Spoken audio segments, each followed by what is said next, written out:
Muito bem, meus amigos. Falando um pouco então sobre o que seria um processo de implantação do BIM em qualquer empresa da construção civil. Primeiramente, como está na minha imagem aqui, a gente precisa entender que, fundamentalmente, o BIM pode ser, vamos dizer assim, subdividido em 4 componentes. Aqui estão eles: seus processos, suas pessoas, suas políticas e suas tecnologias. Primeiramente, o que seria cada um deles? Talvez você já tenha ouvido falar por aí que BIM é apenas um software, BIM é apenas tecnologia. Basta instalar o software X na máquina do pessoal que, como mágica, eles vão começar a trabalhar com BIM. Mas isso, pessoal, é uma baita de uma falácia. BIM, ele sempre pode ser resumido nesses 4 componentes. Percebam, tecnologia, sim, faz parte de um dos 4, mas não é o único. BIM vai funcionar em qualquer organização da construção civil a partir do desenvolvimento conjunto desses 4 componentes. O que seria o componente processo? Basicamente, quando a gente olha para os processos de um fluxo de trabalho em BIM, a gente está querendo dizer sobre, por exemplo, que informações saem de um modelo e vão para outro. Como sabemos, BIM, Building Information Modeling, nada mais é do que a modelagem da informação da construção. A gente costuma dizer que se você quiser resumir ao máximo o que significa BIM, você pode usar 2 palavrinhas: construção virtual. Portanto, se você constrói virtualmente, você, evidentemente, está alimentando um modelo com informações. Eu vou clicar numa parede e vou saber qual é o seu material, a sua espessura, o seu custo e tantas outras informações, tantas quanto eu quiser. Perfeito. Contudo, como que essas informações foram para lá? Quais são os profissionais que estão envolvidos nesse processo de construção virtual? Como que a informação apareceu no modelo de projeto arquitetônico e foi transmitida, vamos dizer assim, para o modelo do projeto estrutural, para que o engenheiro calculista pudesse dimensionar suas estruturas? Então, a isso damos o nome de processo. Como é que se dá o processo de transporte dessas informações e desses dados, por exemplo? O componente processo, ele é um componente muito importante e precisa ser desenvolvido num processo de implantação consciente.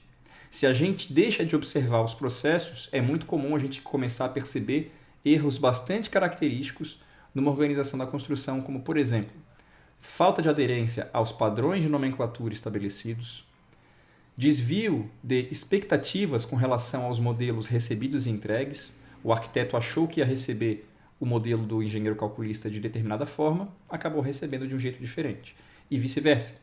O seu cliente, o caso mais tradicional, o seu cliente achou que ia receber o modelo federado, com todas as disciplinas feitas em BIM, com os dados de quantitativo, prazo de execução, planejamento, etc., e acabou recebendo um 3D, apenas um 3D, sem informações de custo, prazo e assim por diante. Isso é muito comum. E esse tipo de desvio de expectativas tem muito a ver quando a gente não observa como que se dará o processo de construção virtual desses modelos. Um outro componente muito importante é o componente das pessoas. Ainda hoje, os projetos são feitos por pessoas. Então, as pessoas se organizam e, conjuntamente, criam esses modelos virtuais.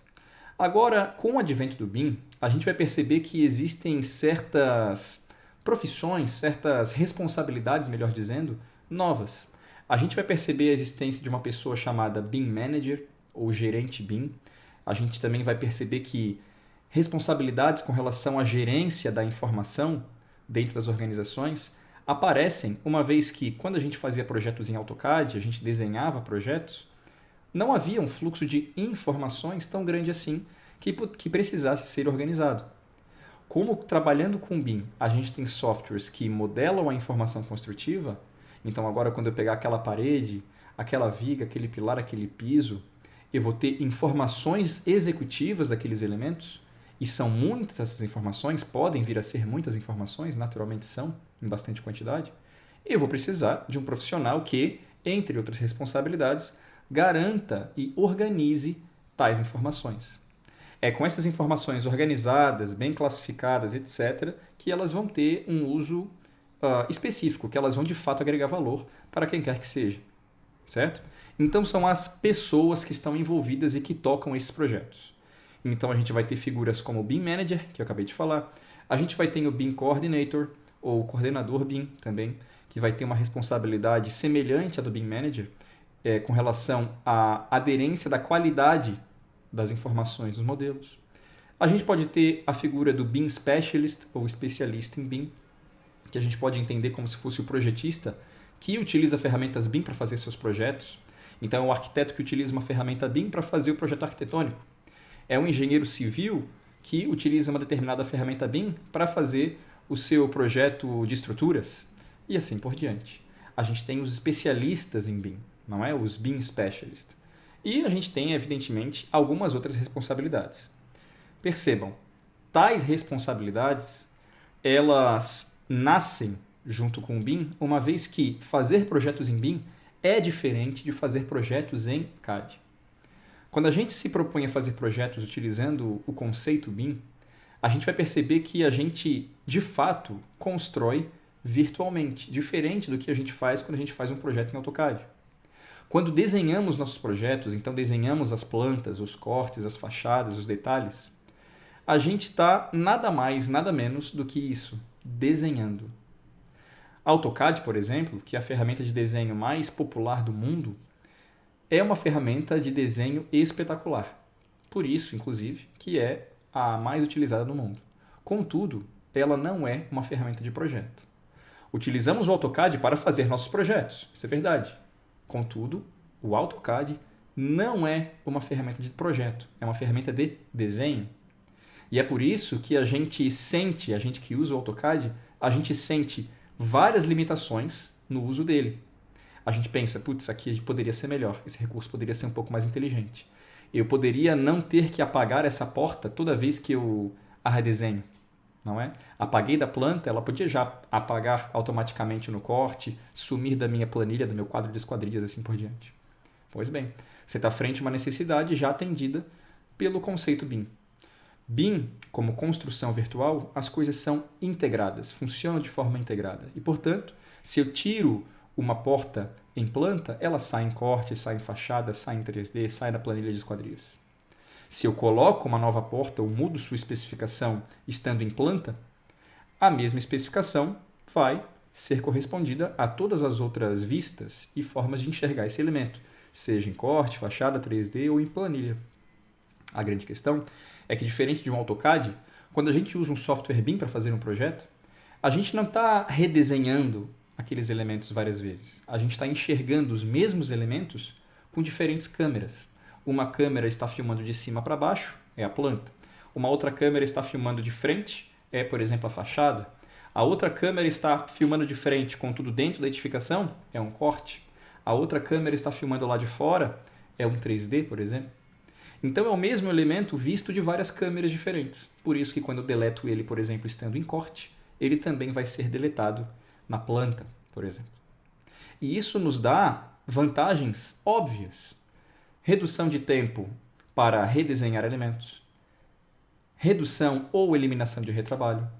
Informações mais assertivas. Redução ou eliminação de erros. E por aí vai. Só que quem conduz todas essas atividades são pessoas. E essas pessoas, elas vão seguir determinadas políticas de trabalho. O que são as políticas? Políticas são os documentos, os combinados. Um contrato que você tem com o seu cliente, por exemplo, o seu cliente se contratou você para para fazer um projeto de uma residência, por exemplo. Então, dentro desse contrato, está especificado no corpo do contrato ou como um anexo ao contrato, está especificado tudo que você deve entregar para o seu cliente. A casa tem que ter 2 andares, tem que ter tal inspiração arquitetônica, tem que ter uma escada com tal material, tem que ter um quintal grande ou pequeno, ou não ter quintal, tem que ter piscina, não tem que ter piscina e assim por diante. Então você vai fechar um contrato com o seu cliente, sendo que esse contrato, esse documento, ele tem diversas informações acerca da qualidade do produto que você vai entregar para ele.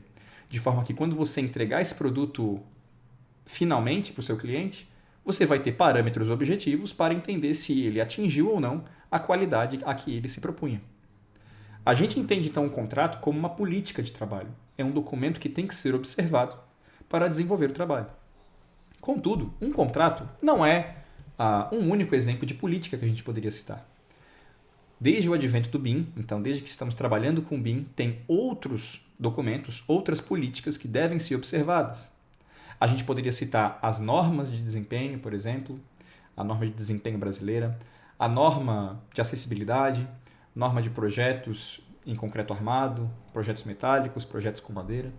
A gente poderia citar, por exemplo, um documento que padronize termos que os projetistas vão utilizar. Então a gente vai chamar tais materiais com tal sigla.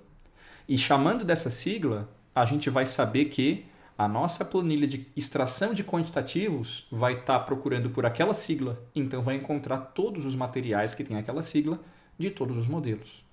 Nasce assim um pequeno passo para a gente padronizar o trabalho para fins de extração de quantitativos, fazendo com que a qualquer momento, qualquer pessoa que está ligada a esse projeto, dessa residência, possa saber quantos metros quadrados, por exemplo, a gente vai ter de piso cerâmico, por exemplo. Então a gente começa a padronizar nossos elementos. E esses padrões eles são oficializados em documentos ou, se você preferir, políticas. E tais políticas, que são observadas pelas pessoas, pelos profissionais, que seguem determinados processos, vão fazer uso de tecnologias para, de fato, gerar os modelos BIM. Deixado aqui por último de propósito, as tecnologias, como vocês bem sabem, não resumem BIM, contudo fazem parte. Então nós profissionais, nós usamos das tecnologias para gerar os modelos, para fazer projetos arquitetônicos, estruturais e assim por diante. E agora eu vou mostrar um pouco sobre qual que seria o passo a passo para implantar o BIM em, literalmente, qualquer empresa da construção civil. Percebam, a gente tem aqui o nosso BIM Implementation Plan, ou plano de implementação do BIM, que vai reunir aqui um total de 8 passos. 8 passos apenas para a gente ir do zero até o BIM implantado numa empresa. Perfeito? E digo isso, 8 passos apenas, não para querer dizer que é algo fácil ou rápido.